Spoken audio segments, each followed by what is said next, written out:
চ্যানেলে তোমাদের সবাইকে ওয়েলকাম। আজ আমি তোমাদের জন্য নতুন একটি চাইনিজ ড্রামার বাংলা এক্সপ্লেনেশন নিয়ে এসেছি, যার নাম লাভ ইজ ফায়ারওয়ার্কস। আশা করি ড্রামাটি তোমাদের কাছে ভালো লাগবে। যদি ভালো লাগে তাহলে প্লিজ ভিডিওটিতে লাইক দিতে ভুলো না, আর চ্যানেলটি সাবস্ক্রাইব করা না থাকলে প্লিজ চ্যানেলটি সাবস্ক্রাইব করে দিও। তো চলো আর দেরি না করে চলে যাই লাভ ইজ ফায়ারওয়ার্কস এর বাংলা এক্সপ্লেনেশনে।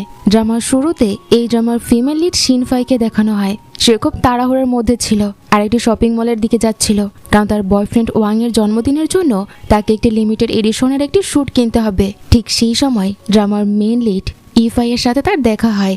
ইফাইও সেখানে এসেছে তার গার্লফ্রেন্ড গোয়ের জন্য একটি দামি ব্যাগ কিনতে।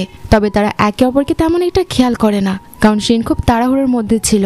এরপর ইফাই একটি রেস্তোরাঁয় তার বিজনেস মিটিং এর জন্য যায় আর মিস্টার মায়ের সাথে দেখা করে। আসলে মিস্টার মা একটি বড় ইনভেস্টমেন্ট কোম্পানির সিইও ছিল, আর ইফাই সেখানে একটি বড় ডিল করার জন্য এসেছে। ঠিক সেই সময় শিনও তার বন্ধুর সাথে দুপুরের খাবার খেতে সে একই রেস্তোরাঁয় চলে আসে। শিনের হাতে অনেকগুলো গিফট ব্যাগ দেখে তার বন্ধু তাকে বোঝাতে শুরু করে যে শিনের নিজের পেছনেও খরচ করা উচিত। যেহেতু সে নিজেও একটি ইনভেস্টমেন্ট ব্যাংকে কাজ করে, তাই নিজের লুক মেনটেন করা তার জন্য খুবই জরুরি। সবসময় শুধু বয়ফ্রেন্ডকে উপহার দেওয়াটা ঠিক নয়। তারা যখন এই বিষয় নিয়ে কথা বলছিল, ঠিক তখনই শিনের বস ফাং এর ফোন আসে।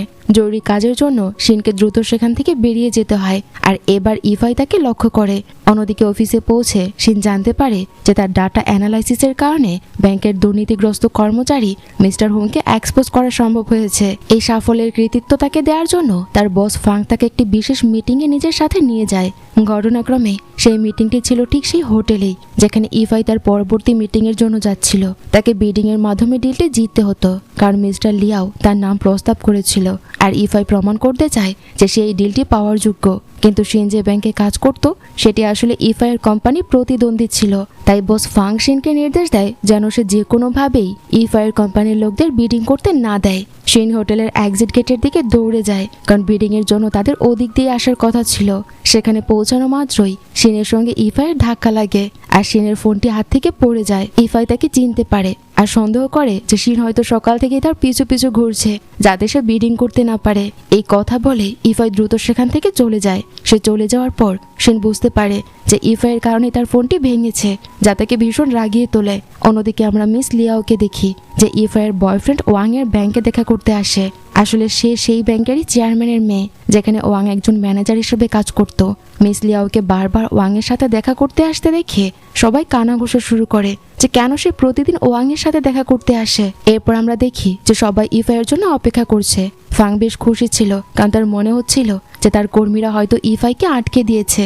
কিন্তু শেষ মুহূর্তে ইফাই সেখানে পৌঁছে যায় আর তার প্রয়োজনীয় ডকুমেন্টগুলো জমা দিয়ে দেয়। পরের সিনে দেখা যায় যে ফাং এসে শিনের সাথে কথা বলছে। সে শিনকে জিজ্ঞেস করে যে সে এতটা মেধাবী হওয়া সত্ত্বেও আর এতবার প্রমোশনের অফার পেয়েও কেন এখনো ডাটা অ্যানালিস্টের সাধারণ কাজই করছে, যেখানে তাকে শুধু অফিসের পেছনে পড়ে থাকতে হচ্ছে।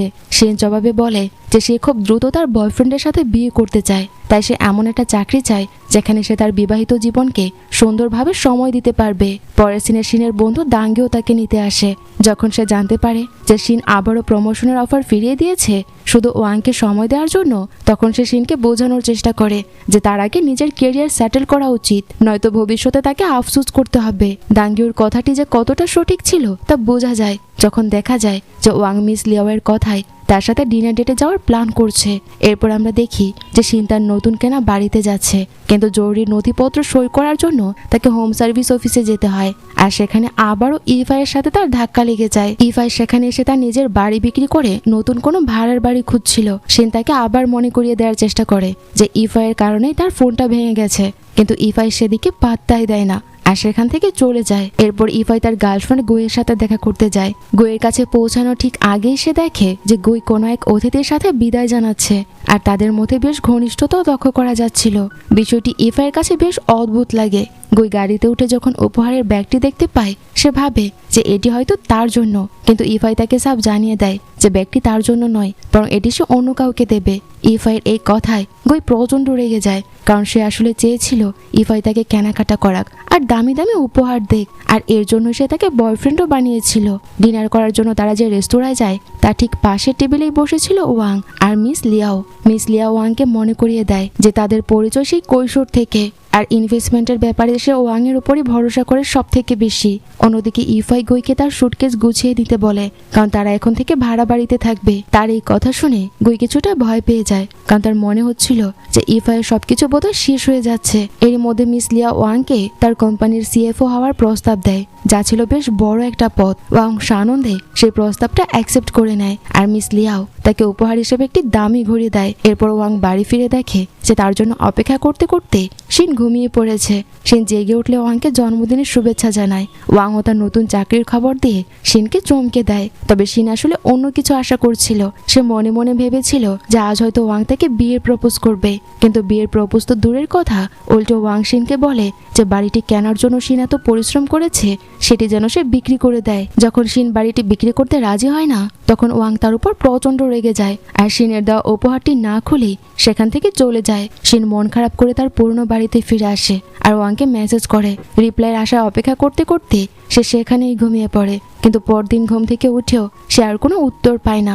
এদিকে অফিসে দাঙ্গিও ওয়াংকে চেপে ধরে, কারণ গত রাতে তার বয়ফ্রেন্ড লোজোয়ার সাথে হাঁটতে গিয়ে সে মিস লিয়াও আর ওয়াংকে খুব ঘনিষ্ঠ অবস্থায় দেখেছিল।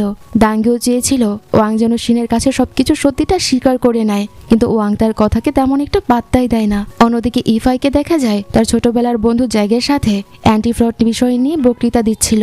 এদিকে তার গার্লফ্রেন্ড কই তখনও শপিং মলে কোন ব্যাগ কেনা যায় তা নিয়ে বিজি ছিল। পরের সিনে ওয়াংকে দেখানো হয় যে মিস লিয়াওয়ের সাথে শপিং এ যায়। লিয়াও তাকে একটি নতুন ওয়ালেট কিনে দেয়। ওয়াং যখন তার পুরনো ওয়ালেট থেকে নতুনটিতে সবকিছু সরিয়ে রাখছিল, তখন সে লক্ষ্য করে যে ওয়াং তার আর শিনের ছবিটা নতুন ওয়ালেটে আর রাখে না। এই বিষয়টি মিস লিয়াওয়ের কাছে খুব অদ্ভুত লাগলো। সে তখন তাকে আর কিছু বলে না। এরপর তারা দুজনে মিলে ডিনার করতে যায়। অন্যদিকে শিন তখন ওয়াং এর জন্য কেক তৈরি করছিল। সে যখন কেক নিয়ে ওয়াং এর বাড়িতে যায়, তখন দাঙ্গিওর ফোন আসে। দাঙ্গিও তাকে জানায় যে সে গতরাতে ওয়াংকে অন্য মেয়ের সাথে দেখেছে। প্রথমে শিন তার কথা বিশ্বাস করতে চায় না, কিন্তু ঠিক তখনই সে নিজের চোখের সামনে ওয়াং আর মিস লিওকে একসাথে দেখে ফেলে। লিও চলে যাওয়ার পর শিন ওয়াং এর সাথে কথা বলতে চায়। তখন ওয়াং তাকে স্পষ্ট জানিয়ে দেয় যে সে আর শিনকে বিয়ে করতে চায় না, আর সে আর এই সম্পর্কটাও কন্টিনিউ করতে চায় না। সে তার কাছে ব্রেকআপ চায়। ওয়াং বলে শিনের সাথে থেকে সে খুব চাপের মধ্যে আছে, সে তার জীবনটা স্বাধীনভাবে বাঁচতে চায়। তার মুখ থেকে এত বড় একটা কথা শুনে শিন বড়সড় ধাক্কা খায়। ওয়াং তাকে বলতে থাকে যে তাদের দুজনের চিন্তা ভাবনা বা জীবনের লক্ষ্য কখনোই এক নয়, তাই তাদের আলাদা হয়ে যাওয়াই সব থেকে ভালো সিদ্ধান্ত হবে। তার মুখে এই কথাগুলো শুনে শিন প্রচন্ড রেগে যায়। সে ওয়াংকে বলে সে নিজের চোখে তাকে অন্য মেয়ের সাথে দেখেছে, তাই এখন আর তার উপর ভরসা করা তার কোনোভাবেই সম্ভব নয়। উত্তরে ওয়াং তাকে উল্টো দোষারোপ করে আর বলে যে শিন সবসময় সবকিছু নিজের মতো করে সামলানোর চেষ্টা করে, সে ওয়াংকে কোনো গুরুত্বই দেয় না। ওয়াং অভিযোগ করে শিন সবসময় সবকিছু নিজের মতো করে গুছিয়ে রাখতে চায়, যেমন বাবা মায়ের খেয়াল রাখা, চাকরি করা, এমনকি তাদের সাহায্যের টাকায় বাড়ি কেনা আর বিয়ের তারিখ পর্যন্ত ঠিক করে ফেলা। ওয়াং এর মতে শিনের এসব প্ল্যানে তার নিজের কোনো গুরুত্ব বা মূল্যই ছিল না। এসব বলে ওয়াং শিনের সাথে ব্রেকআপ করে আর তাকে একা ফেলে রেখে চলে যায়। এতে শিন প্রচন্ড ভেঙে পড়ে আর একা একা বসে সেই কেকটি খেতে থাকে, যা সে ওয়াং এর জন্য তৈরি করেছিল। কিছুক্ষণ পর সেখানে দাঙ্গিও আসে। সবকিছু শোনার পর দাঙ্গিও তাকে সাথে নিয়ে যেতে চায়, যাতে তারা সেই মেয়েটির খোঁজ পেতে পারে যাকে ওয়াং পছন্দ করছে। কিন্তু শিন যেতে রাজি হয় না, কারণ সে বুঝতে পেরেছিল যে ওয়াং এর মনে এখন তার জন্য আর কোনো ভালোবাসা অবশিষ্ট নেই। সে একা তার বাড়িতে ফিরে আসে, যেখানে ওয়াং এর সাথে কাটানো সব স্মৃতি তাকে বারবার তাড়া করে ফিরছিল। ওই বাড়িতে আর এক মুহূর্ত থাকা তার পক্ষে সম্ভব ছিল না। সবকিছু গুছিয়ে যখন সে বাড়ি ছেড়ে বাইরে বেরিয়ে আসে, তখন সে মাতাল অবস্থায় ছিল। সেখানে কিছু বখাটে তাকে উত্ত্যক্ত করতে শুরু করে। ঠিক সেই মুহূর্তে ইফাই সেখান দিয়ে যাওয়ার সময় তাকে বিপদগ্রস্ত দেখে এগিয়ে আসে আর তাকে সাহায্য করে। সে শিনকে নিজের গাড়িতে বসায়, কিন্তু তাকে বাড়িতে নিয়ে যাওয়া সম্ভব ছিল না বলে সে গাড়িতেই ঘুমানোর ব্যবস্থা করে দেয়। পরদিন সকালে শিনের ঘুম ভাঙলে সে নিজেকে অন্য কারো গাড়িতে দেখে অবাক হয়ে যায় আর ভয়ে নিজের ব্যাগপত্র চেক করতে থাকে। তখনই তার চোখে পড়ে গাড়িতে রাখা একটি নোটে, যেখানে লেখা ছিল যে গাড়ি থেকে নামার সাথে সাথেই সেটি নিজে থেকে লক হয়ে যাবে। বিষয়টি দেখে শিন নোটের নিচে ধন্যবাদ লিখে আর কিছু টাকা রেখে সেখান থেকে বেরিয়ে যায়। এরপর সে তার অফিসে চলে যায়, যেখানে এক সহকর্মী তাকে তার কাজ চেক করার জন্য সাহায্য চাইতে আসে। অন্যদিকে ওয়াং তার নিজের অফিসে কাজে ব্যস্ত ছিল। সে তার বসের সাথে কথা বলে তার বর্তমান চাকরিটা ছেড়ে দেয়। ঠিক তখনই দাঙ্গিও সেখানে চলে আসে আর তার উপর চিৎকার চেঁচামেচি শুরু করে আর সবার সামনে ওয়াং এর আসল রূপ সে প্রকাশ করে দেয়। তাদের গলার আওয়াজ শুনে ওয়াং এর বস বেরিয়ে আসে আর সে দুজনকে ধমক দিয়ে চুপ করায়। সে দাঙ্গিওকে পরিষ্কার জানিয়ে দেয় যে ওয়াং এখন আর তাদের কোম্পানির এমপ্লয়ি নয়। অন্যদিকে শিন তার কাজ শেষ করে চলে যাচ্ছিল। এমন সময় সেই কলিগ তাকে আবার আটকায়, যে কিনা আগে তার কাছ থেকে সাহায্য চেয়েছিল। মেয়েটি শিনের উপর রেগেছিল, কারণ তার মনে হচ্ছিল যে শিন তার কাজের কৃতিত্ব নিজের নামে চালিয়ে দিচ্ছে। কিন্তু যখন শিন তার ফাইলপত্র গুছিয়ে রাখছিল, ঠিক তখনই তাদের বস সেখানে আসে। বস সব দেখে ফেলে আর বুঝতে পারে যে শিন আসলে ওই মেয়েটিকে সাহায্য করছিল, অথচ মেয়েটি বাহিরে অন্য কারোর সাথে আড্ডা দিচ্ছিল। এরপর শিন কাজের প্রয়োজনে দাঙ্গিওর সাথে দেখা করতে যায়। সেখানে ইফাই উপস্থিত ছিল। ইফাই শিনকে পরামর্শ দেয় যে এই ধরনের নিম্নমানের খাবার তার খাওয়া উচিত নয়, আর তাকে নিজের স্ট্যান্ডার্ড বজায় রাখা উচিত। ঠিক তখনই শিন সেখানে এসে উপস্থিত হয়, আর সে সবাইকে কেক পরিবেশন করতে থাকে। শিনকে দেখে ইফাই অবাক হয়ে জিজ্ঞেস করে, তুমি কি আমার পিছু পিছু এখানেও এসেছো? শিন তাকে জানায় যে সে এখানে নিজের কাজে এসেছে। পাশাপাশি সে ইফাইয়ের কাছে তার ভেঙে যাওয়া ফোনের টাকাও দাবি করে। ইফাইয়ের কাছে সেই সময় নগদ টাকা না থাকায় তার বন্ধু চ্যাংয়ের কাছে সে সাহায্য চায়। ঘটনাচক্রে সেখানে এমন একজন ব্যক্তি ছিল যে গোপনে ইফাইয়ের উপর নজর রাখছিল। শিনের সাথে ইফাইকে কথা বলতে দেখে সে তার লোককে নির্দেশ দেয় শিনের উপরও নজর রাখার জন্য। রাতে শিন অফিসে বসে ওভারটাইম করতে থাকে। তখনই তার এক বন্ধু এসে তাকে বাড়ি যাওয়ার জন্য রিকোয়েস্ট করতে থাকে, কিন্তু শিন তার কথা রাজি হয় না। সে জানায় যে ফ্ল্যাটটি সে নিয়েছে তা বেশ দামি, আর একের খরচ বহন করা তার পক্ষে সম্ভব নয়। তাই সে তার ফ্ল্যাটটি শেয়ার করার জন্য একজন পার্টনার খুঁজছে, আর ইতোমধ্যে একজন মেয়ে তার কথা রাজিও হয়েছে। তার বন্ধু চলে যাওয়ার পর শিন আবারও কাজে ডুবে যায়। পরদিন শিন ফ্ল্যাটে ফিরে এসে দেখে যে ফ্ল্যাটটি দেখার জন্য যে মেয়েটি এসেছে সে আর কেউ নয়, বরং ইফাইয়ের গার্লফ্রেন্ড গুই। অন্যদিকে ইফাই তার বন্ধু জ্যাং ও অন্যদের সাথে বসে থাকার সময় জানতে পারে যে গুই ফেসবুকের মাধ্যমে এমন একজনের সাথে ছবি পোস্ট করেছে যাকে দেখতে তার বয়ফ্রেন্ডের মতো লাগছে। এই কথা শুনে ইফাইয়ের কিছুটা সন্দেহ হলেও সে ভাব দেখায় যে তার এতে কিছুই যায় আসে না। পরদিন শিন তার মালপত্র নিয়ে ফ্ল্যাটে ফিরে এসে দেখে সেখানে ইফাই দাঁড়িয়ে আছে। দুজনে একে অপরকে দেখে চমকে চিৎকার করে ওঠে। শিন তাকে বোঝানোর চেষ্টা করে যে সে ফ্ল্যাটটি পার্টনারশিপে শেয়ার করার জন্য ভাড়া নিয়েছে। শিন তাকে জানিয়ে দেয় যে সে এখন থেকে এখানেই থাকবে। এই কথা শুনে ইফাই সেখান থেকে চলে যেতে চাইলে গুই তাকে বাধা দেয়, জানিয়ে তাদের দুজনের মধ্যে ঝগড়া শুরু হয়ে যায়। শিন তাদের দুজনের উপর বিরক্ত হয়ে ফ্ল্যাট খালি করে দিতে বলে, কিন্তু গুই তাকে মনে করিয়ে দেয় যে সে এগ্রিমেন্ট সই করে ফেলেছে। নিয়ম অনুযায়ী শিন যদি তাদের বের করে দিতে চায় তবে তাকে মোটা অঙ্কের টাকা পরিশোধ করতে হবে। তাছাড়া ফ্ল্যাটটি কেনার আগে গুই শিনের সাথে কথা বলেছিল যে শিন যেন ভাড়ার পরিমাণ কিছুটা কম রাখে আর তার জন্য রান্না করে দেয়। সেই শর্তেই গুই এখানে শিফট হতে রাজি হয়েছিল, কিন্তু শিনের কাছে সেই মুহূর্তে টাকা ছিল না, কারণ তাকে নিজের ব্যাংক লোনও শোধ করতে হতো। ইফাই গুইকে সেখান থেকে নিয়ে যেতে চাইলো। গুই তাকে জানায় যে এখন তাদের অন্য কোথাও ফ্ল্যাট পাওয়ার উপায় নেই, কারণ গুই তার সব টাকা সেই দামি ব্যাগটি কিনতে খরচ করে ফেলেছে, যেটি সে সেদিন শপিং মলে পছন্দ করেছিল। গুইয়ের কথা শুনে ইফাইয়ের আগে ব্যাগটি ফেলে দিতে চায়, কিন্তু শিন আর গুই তাকে থামিয়ে দেয়। অবশেষে তারা তিনজন মিলে সিদ্ধান্ত নেয় যে নতুন কোনো জায়গা না পাওয়া পর্যন্ত তারা সবাই এখানে মিলেমিশেই থাকবে। শিন এরপর ওয়াংয়ের জিনিসপত্র ফেরত দেওয়ার জন্য বাইরে বেরিয়ে যায়। সেখানে সে লাল গাড়িটি দেখতে পায় যা সেদিন ইফাইয়ের বলে সে ভেবেছিল, কিন্তু কাছে গিয়ে দেখে যে ভেতরে ইফাই নয়, অন্য কেউ বসে আছে। শিন তখন বুঝতে পারে যে সেদিন মাতাল অবস্থায় আসলে সেই ছেলেটিই তাকে সাহায্য করেছে। শিন তাকে ধন্যবাদ জানায় আর ছেলেটি নিজের নাম জানায় জিয়াও। এদিকে বাসায় ফিরে গুই ইফাইকে জিজ্ঞেস করে সে এতক্ষণ কোথায় ছিল। ইফাই জানায় যে সে তার বন্ধু জিয়াওয়ের গাড়িটি ফেরত দিতে গিয়েছিল। এই প্রথম গুই জানতে পারে যে ইফাইয়ের নিজের বাড়ি তো নেই, এমনকি তার একটা গাড়িও পর্যন্ত নেই। আর এতদিন সে তাকে খুব ধনী ভেবে এসেছিল, কিন্তু ধীরে ধীরে সে জানতে পারছে যে ইফাই আসলে সেরকম কিছুই নয়। অন্যদিকে শিন ওয়াংকে তার সব জিনিসপত্র ফিরিয়ে দেয় আর যাওয়ার আগে জানায় যে বিয়ের জন্য বুক করা ভেন্যুর টাকা ফেরত পেলে সে ওয়াংকে অর্ধেক টাকা দিয়ে দেবে। ওয়াং কিছু না বলেই সেখান থেকে চলে যায়। এরই মধ্যে দাঙ্গিও তার বাড়িতে তার বয়ফ্রেন্ড লোজোর কাছে মিস লিওয়ের ব্যাকগ্রাউন্ড সম্পর্কে জানতে পারে। লিয়াও সম্পর্কে এসব শুনে দাঙ্গিও প্রচন্ড রেগে যায় আর শিনকে সবটা বলার জন্য উঠে পড়ে লাগে, কিন্তু লোজো তাকে থামিয়ে দিয়ে বোঝায় যে শিন আর ওয়াংয়ের তো এমনিতেই ব্রেকআপ হয়ে গেছে, তাই এসব জেনে আর কোনো লাভ নেই, তাই এই বিষয়গুলো এখন ইগনোর করো। লোজোর মতে শিনকে তার নিজের মতো করে এগিয়ে যেতে দেওয়াটাই সব থেকে ভালো হবে, কারণ এই কথাগুলো জানলে তার কষ্ট আর সমস্যা আরও বাড়বে। দাঙ্গিও শেষ পর্যন্ত তার সাথে একমত হয়। এদিকে ইফাই আর গুই একসাথে ডিনার করছিল। তখন ইফাইয়ের ফোনে একটি ভয়েস নোট আসে যেখানে শিনের নাম লেখা ছিল। গুই তা শুনে ফেলে আর তা নিয়ে তাদের মধ্যে আবার ঝগড়া শুরু হয়। গুই মাঝপথে রাতের খাবার ফেলে চলে যায়। পরদিন ইফাই চেয়ারম্যান লিওয়ের সাথে দেখা করতে যায়। চেয়ারম্যান তাকে জানায় যে ইনভেস্টমেন্ট ব্যাংকিং এর কাজে অনেক চালাক লোক থাকে, তাই বিজনেসের প্রয়োজনে তা তাদের এমন একজনকে দরকার যাকে চোখ বন্ধ করে বিশ্বাস করা যায়। ইফাই তাদের সাথে কাজ করতে রাজি হয়ে যায়। চেয়ারম্যানের অফিস থেকে বেরিয়ে ইফাই শিনকে দেখতে পায়। শিন সেখানে এসেছিল তার বিয়ের বুকিং বাতিল করে রিফান্ড টাকা নিতে, কিন্তু ভেন্যুর লোকজন তাকে টাকা দিতে সাফ অস্বীকার করে। ইফাই দূর থেকেই সবকিছু দেখছিল। ঠিক সেই সময় শিনের শারীরিক অবস্থা খারাপ হতে শুরু করে। ইফাই এগিয়ে এসে তাকে সাহায্য করে আর ফার্মেসি থেকে তাকে ওষুধ এনে দেয়। সে শিনকে ধমকে সুরে জিজ্ঞেস করে শরীর খারাপ থাকার কথা জেনেও কেন সে বাইরে বের হয়েছে। এরপর তারা দুজন অ্যাপার্টমেন্টে ফিরে আসে, কিন্তু সেখানে গিয়ে সে দেখে যে মেরামতের কাজের জন্য লিফট বন্ধ আছে। ফলে শিনকে নিয়ে কষ্ট করে সিঁড়ি বেয়ে তাকে উপরে উঠতে হয়। ইফাই শিনের হাত ধরে তাকে উপরে উঠতে সাহায্য করে, কিন্তু ঘরে ঢুকে তারা এক ভয়াবহ দৃশ্য দেখে। তারা দেখে যে রান্নাঘরের সিঙ্ক খোলা থাকায় পুরো পানি জমে গেছে। শুরু হয় তাদের ঘর পরিষ্কারের কাজ। ইফাই মপ ব্যবহার করতে গিয়ে হিমশিম খাচ্ছিল। শিন তখন তাকে সবকিছু হাতে কলমে শিখিয়ে দেয়। অনেক পরিশ্রম করে তারা অবশেষে ঘরটা পরিষ্কার করে। কিছুক্ষণ পর গুই ঘরে ফিরে আসে।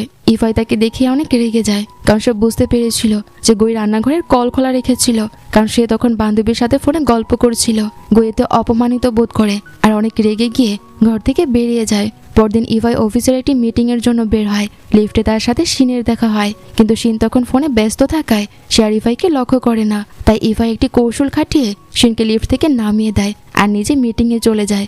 অফিসে গিয়ে ইফাইয়ের অ্যাসিস্ট্যান্ট তাকে শিনের সম্পর্কে সব তথ্য দেয় যে সে ব্যাক অফিসে কাজ করে। এই তথ্য পড়ার জন্য ইফাই কাজের মাঝে বিরতি নেয়। এদিকে অফিসে শিনের কলিকের সাথে আবারও ঝগড়া শুরু হয়। সেই কলিক এখনো মনে করছিল যে শিন তার কাজের কৃতিত্ব কেড়ে নিয়েছে, তাই তাদের বস শিনকে মিটিংও যেতে দিচ্ছিল না। সেই মেয়েটি প্রচন্ড রেগে শিনের দিকে গরম কফি ছুঁড়ে মারতে চায়, কিন্তু ইফাই ঠিক সেই মুহূর্তে এসে পড়ে আর কফিটা তার নিজের কাপড়ে পড়ে যায়।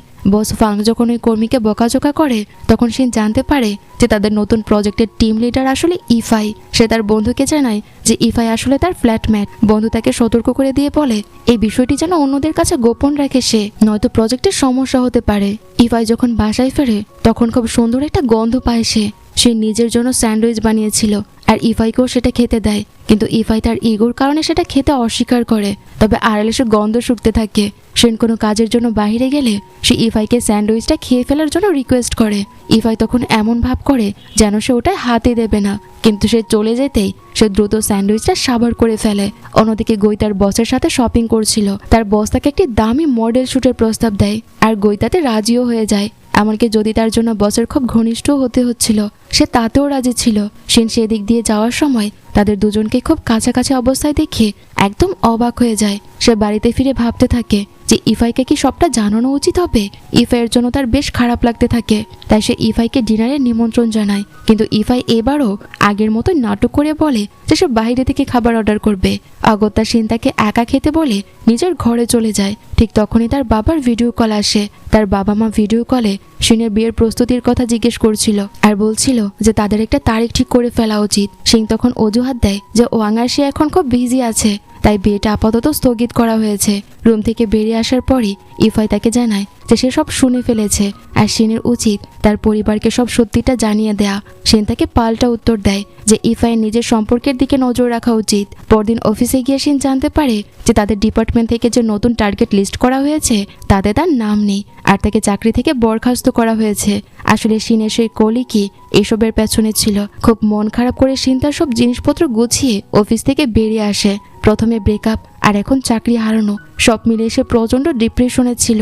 ইফাই তাকে অফিস থেকে বেরিয়ে যেতে দেখে। পরে সে ম্যানেজারের সাথে কথা বলে জানতে পারে যে শিন খুবই দক্ষ একজন কর্মী ছিল আর তাকে অন্যায়ভাবে বরখাস্ত করা হয়েছে। ম্যানেজার আরও জানায় যে ইফাইয়ের বাবা শিনের উপর নজর রাখছিল আর শিনের সাথে ইফাইয়ের একটি ছবিও ছিল, যার ফলে হয়তো তাকে চাকরি থেকে বের করা হয়েছে। তার এই কথা শুনে ইফাইয়ের আগে তার বাবার সাথে কথা বলতে চলে যায়। এদিকে শিন দাঙ্গিওর সাথে তার সবকিছু শেয়ার করে। দাঙ্গিও তাকে নতুন চাকরি খুঁজতে সাহায্য করার প্রতিশ্রুতি দেয়। অন্যদিকে ইফাই যখন তার বাবার সাথে দেখা করে তার বাবা দাবি করে যে সে কোনো ছবি তোলেনি। তার বাবা তাকে আবারও তাদের ফ্যামিলি বিজনেসে যোগ দিতে বলে, কিন্তু ইফাই তা রিজেক্ট করে সেখান থেকে চলে যায়। অন্যদিকে শিন যখন বাসায় ফেরে দরজার সামনে গোয়ের সাথে তার দেখা হয়। গই তাকে ইফাইয়ের সাথে গাড়ির ভেতরে তোলা সেই ছবিটি দেখায়, কিন্তু আশ্চর্যের বিষয় হলো ছবিটি দেখে গোয়ের মোটেও খারাপ লাগছিল না, বরং সে জানায় যে সে অনেকদিন ধরেই ইফাইয়ের সাথে ব্রেকআপ করার সুযোগ খুঁজছিল। গই এখন সেই সুযোগটা পেয়ে গেছে। সে শিনকে বলে এখন ইফাইকে ব্রেকআপের খবরটা দেওয়ার দায়িত্ব শিনের। শিন বাড়িতে ফিরে প্রথমে লিভিং রুম থেকে নিজের জিনিসপত্র গোছাতে শুরু করে, কারণ তার ভয় ছিল যে ব্রেকআপের কথা শুনলে ইফাই হয়তো অনেক রেগে যাবে। এমন সময় ইফাই বাড়িতে ফেরে। শিন তাকে সেই ছবিটির ব্যাপারে জিজ্ঞেস করলে ইফাই তার ফোন থেকে ছবিটি ডিলিট করতে বিজি হয়ে পড়ে। সেই মুহূর্তেই তারা একে অপরের খুব কাছাকাছি চলে আসে। তবে ইফাই অস্বস্তি বোধ করে দ্রুত সেখান থেকে সরে যায় আর শিনকে বোঝায় যে সেদিন রাতে সে শুধুমাত্র তাকে সাহায্য করছিল। এরপর শিন ইফাইকে জানায় যে গুই তার সাথে ব্রেকআপ করে ফেলেছে। শিন সেই রাতেই গুইয়ের সব জিনিসপত্র গুছিয়ে রুমের বাইরে রেখে দেয়। পরদিন সকালে গুই শিনকে ফোন করে অনুরোধ করে যেন তার জিনিসপত্রগুলো বাড়ির বাইরে পৌঁছে দেওয়া হয়, কারণ সে বাইরেই দাঁড়িয়ে আছে। কিন্তু শিন যখন গুইয়ের ব্যাগগুলো নিতে যাবে ঠিক তখনই ইফাই ঘুম থেকে উঠে বাইরে আসে। সে ব্রেকফাস্ট কিনতে যাওয়ার প্রস্তুতি নিচ্ছিল। শিন কোনো মতে তাকে নানা ওসিলায় রুমে ফেরত পাঠায় আর বলে যে আজ ব্রেকফাস্ট সে নিজেই তৈরি করবে। ইফাই ভেতরে চলে গেলে শিন চুপি চুপি গুইয়ের ব্যাগ নিয়ে বাড়ির বাইরে যায় আর দ্রুত তার জিনিসপত্রগুলো গুইয়ের হাতে তুলে দেওয়ার চেষ্টা করে। কিন্তু ঠিক সেই মুহূর্তে ইফাই বাইরে চলে আসে আর তাদের দুজনকে হাতে নাতে ধরে ফেলে। ইফাই গুইকে বলে এভাবে চোরের মতো লুকিয়ে যাওয়ার কোনো প্রয়োজনই ছিল না তোমার। গুই তখন রাগে ফেটে পড়ে আর ইফাইকে অপমান করে বলে যে তোমার না আছে কোনো টাকা আর না সে তার বাবাকে কোনোদিন হারাতে পারবে।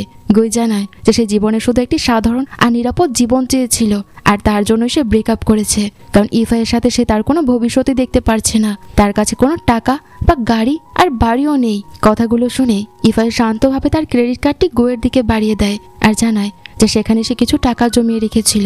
সে চায় গুই যেন ওই টাকাগুলো নিজের কাছে রাখে, যাতে ভবিষ্যতে তার মাথা গোজার কোনো ঠাঁই না থাকলে বা বিপদে পড়লে তাকে কারো কাছে হাত না পাততে হয়।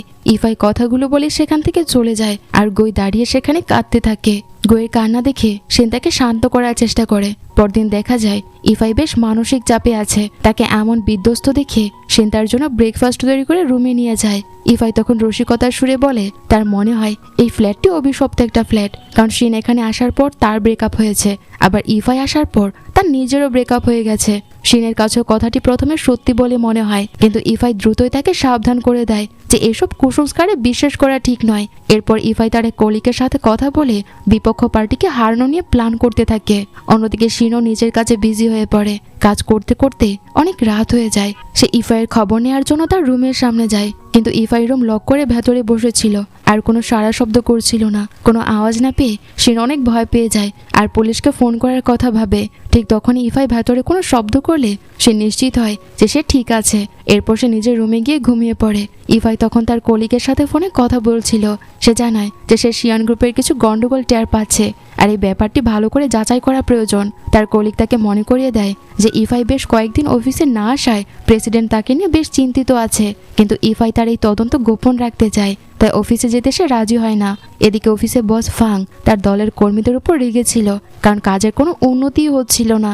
ফাং যখন ইফাইয়ের কথা জিজ্ঞেস করে তখন কর্মীরা তাকে জানায় যে ইফাই গত 2 দিন অফিসে আসেনি। অন্যদিকে শিন বাজার থেকে গ্রোসারি কিনে ফ্ল্যাটে ফিরে আসে। সে ইফাইয়ের দরজায় নক করে তাকে একসাথে রান্না করার কথা জানায়, কিন্তু ইফাই তার কোনো উত্তর দেয় না। অগত্যা শিন একাই রান্না করে আর আবারও ইফাইকে খেতে ডাকার জন্য দরজায় নক করে। এবার ইফাই তাকে তার ফোন চেক করতে বলে। ফোন খুলে শিন দেখে যে সেখানে ইফাইয়ের অনেকগুলো মেসেজে ইফাই লিখেছিল যে বারবার নক করে যেন তাকে বিরক্ত না করা হয় আর খাবার যেন দরজার বাইরেই রেখে দেওয়া হয়। শিন তাই করে। সে খাবার দরজার সামনে রেখে চলে আসে। ইফাই সামান্য দরজা খুলে খাবারটি ভেতরে নিয়ে নেয়। কিছুক্ষণ পর শিনকে মেসেজ করে সে খাবারের খুঁত ধরতে শুরু করে, অথচ শিন যখন পরে প্লেটটা চেক করে সে দেখে যে সেটি একদম পরিষ্কার। সে পুরো প্লেটের সব খাবার চেটেপুটে খেয়ে ফেলেছে। ইফাই কাজ শেষ করে বসার পর আবার খিদে অনুভব করতে থাকে আর খাবার খুঁজতে বাইরে বেরিয়ে আসে। শিন তখন বাইরে টিভি দেখছিল। ইফাই তাকে জিজ্ঞেস করে যে সে যে খাবারটা ফ্রিজে রেখেছে সেটা কোথায়। শিন জানায় যে খাবার দেয়া যাবে, কিন্তু বিনিময়ে তাকেই বাসন ধুতে হবে। তার এই কথা শুনে ইফাই আবার কোনো এক জেদে খাবার না খেয়ে সেখান থেকে চলে যায়। এরপরে সিনে জ্যান চ্যাংকে দেখানো হয়। তার বাবা মা তাকে বলছিল যে সে এখন বড় হয়েছে, তাই এখন তার একজন গার্লফ্রেন্ড খোঁজা উচিত, কিন্তু জ্যান চ্যাং এর সম্পর্কের ব্যাপারে কোনো প্ল্যানই ছিল না। সে এতে বিরক্ত হয়ে বাড়ি থেকে বেরিয়ে যায়। তার মা তখন রুমে ঢুকে তার কম্পিউটার চেক করতে গিয়ে অনলাইন গেম চালু করে ফেলে, যার ফলে জ্যান চ্যাং এর জমানো সব গেম কয়েন খরচ হয়ে যায়। শিনের বান্ধবীও সেই গেমে যুক্ত ছিল, তাই সেও সবটা দেখতে পায়। জ্যানচ্যাং রুমে ফিরে এসে সব কয়েন শেষ হয়ে গেছে দেখে সে খুব ভেঙে পড়ে। সে মন হালকা করতে ইফাইয়ের সাথে বারে দেখা করে আর তাকে সব কথা খুলে বলে। সেখানে সে অনেক ইমোশনাল হয়ে পড়ে। অন্যদিকে শিন আর তার বান্ধবী ডিনার করে বাড়ি ফিরছিল। পথেই তাদের দেখা হয় ইফাই আর জ্যানচ্যাং এর সাথে। জ্যানচ্যাং তখন অতিরিক্ত ড্রিঙ্কস করার কারণে সে বমি করছিল। নেশার ঘরে সে শিনের বান্ধবীর দিকে এগিয়ে আসে। তার বান্ধবী আত্মরক্ষার জন্য তাকে ধাক্কা দিয়ে ফেলে দেয়। এই কাণ্ড দেখে শিন আর ইফাই পরিস্থিতি সামাল দেয় আর বাসায় ফিরে আসে। বাসায় তারা দুজনেই বিশ্রামের সময় কথাবার্তার ফাঁকে ইফাই জানায় যে সে শিনের বিয়ের বাতিলের বিষয়টি তার এক বন্ধুকে জানিয়েছে, কারণ তার বন্ধু একটি ডিনার পার্টির জন্য জায়গা দরকার ছিল আর সে ভ্যানুর জন্য ডিপোজিট দিতেও রাজি আছে। এই খবর শুনে শিন খুব খুশি হয় আর ইফাইকে থ্যাংক ইউ জানায়। পরদিন সকালে ঘুম থেকে উঠে জ্যানচ্যাং বুঝতে পারে যে তার কাঁধে চোট লেগেছে। তার মাতাকে জিজ্ঞেস করে যে সে কিভাবে আঘাত পেয়েছে, কিন্তু মাতাল থাকার কারণে জ্যানচ্যাং গত রাতের কোনো কথাই তার মনে পড়ছিল না। জ্যানচ্যাং তার মাকে বলে যে হয়তো সে কোনোভাবে পা পিছলে পড়ে গিয়েছিল। এদিকে শিন ইন্টারভিউ দেওয়ার জন্য তৈরি হয়ে খুব আত্মবিশ্বাসের সাথে বের হয়, কিন্তু দুঃখজনকভাবে সে চাকরিটি আর পায় না। বাইরে এসে ফোন চেক করতে গিয়ে সে আবারও বড় একটা ধাক্কা খায়। তার ক্রেডিট কার্ডটিও ব্লক হওয়ার পথে। ঋণের চাপে থাকা শিন খুব ভেঙে পড়ে। বাসায় ফিরে সে আবারও নতুন চাকরির জন্য আবেদন করতে থাকে। ইফাই তাকে এমন অবস্থায় দেখে বিদ্রূপের ছড়ে বলে যদি শিনে টাকার খুব দরকার হয় তবে সে যেন ঘর পরিষ্কারের কাজ করে, কারণ এই কাজে সে খুব দক্ষ আর ইফাই তাকে এর জন্য পারিশ্রমিকও দেবে। কিন্তু শিন ইফাইয়ের সাথে শুধুমাত্র রুমমেটের সম্পর্ক রাখতে চায়, তাই সে সেই প্রস্তাব ফিরিয়ে দিয়ে নিজের রুমে চলে যায়। ইফাই তাকে মেসেজ করে রাজি করানোর চেষ্টা করে আর ঘরের মেরামতের জন্য কিছু টাকাও পাঠায়। অন্যদিকে জ্যানচ্যাং শিনের বান্ধবীর কাছে গত রাতের ঘটনার জন্য তার কাছে ক্ষমা চাইতে বাড়ে যায় আর তার বান্ধবী তাকে ক্ষমাও করে দেয়। এদিকে শিন যখন খাচ্ছিল ইফাই এসে তাকে সুখবর দেয় যে তার বন্ধু শিনের বুক করা সেই ভ্যানুটি নিতে রাজি হয়েছে। এই কথা শুনে শিন খুব খুশি হয় আর ইফাইকে কৃতজ্ঞতা জানাতে স্যান্ডউইচ আর কফি বানিয়ে দেয়। কথা বলার সময় ইফাই কিছুটা অহংকারের সাথে জানতে চায় যে এখন যেহেতু তারা একসাথে থাকছে তাই সেই কি এখন শিনের রোল মডেল। শিন জবাবে জানায় যে সে তার বস ফাঙ্কির রোল মডেল মানে। ইফাই পাল্টা প্রশ্ন করে যদি ফাঙ্গি তার আইডল হয় তবে সে কেন আবার ফাংয়ের কোম্পানিতে ফিরে যাচ্ছে না। ইফাইয়ের কথায় অনুপ্রাণিত হয়ে শিন সিদ্ধান্ত নেয় যে সে ফাংয়ের কোম্পানিতে আবার কাজ শুরু করবে। সে চাকরির আবেদন করতে সেখানে যায়, কিন্তু অফিসের ভেতর ঢোকার জন্য তার যে কার্ডটি প্রয়োজন ছিল তা ইতিমধ্যে বাতিল হয়ে যাওয়ায় সে আর ভেতরে ঢুকতে পারে না। আর এই সিনের মধ্য দিয়েই এই পর্বটি এখানেই শেষ হয়ে যায়। তো ড্রামাটি তোমাদের কাছে কেমন লেগেছে তা কমেন্ট করে জানাতে ভুলো না। এই ড্রামার পরের পার্টগুলো দেখার জন্য অবশ্যই আমার চ্যানেলটি সাবস্ক্রাইব করে রেখো। দেখা হচ্ছে পরের ভিডিওতে। সেই পর্যন্ত ভালো থেকো আর সুস্থ থেকো।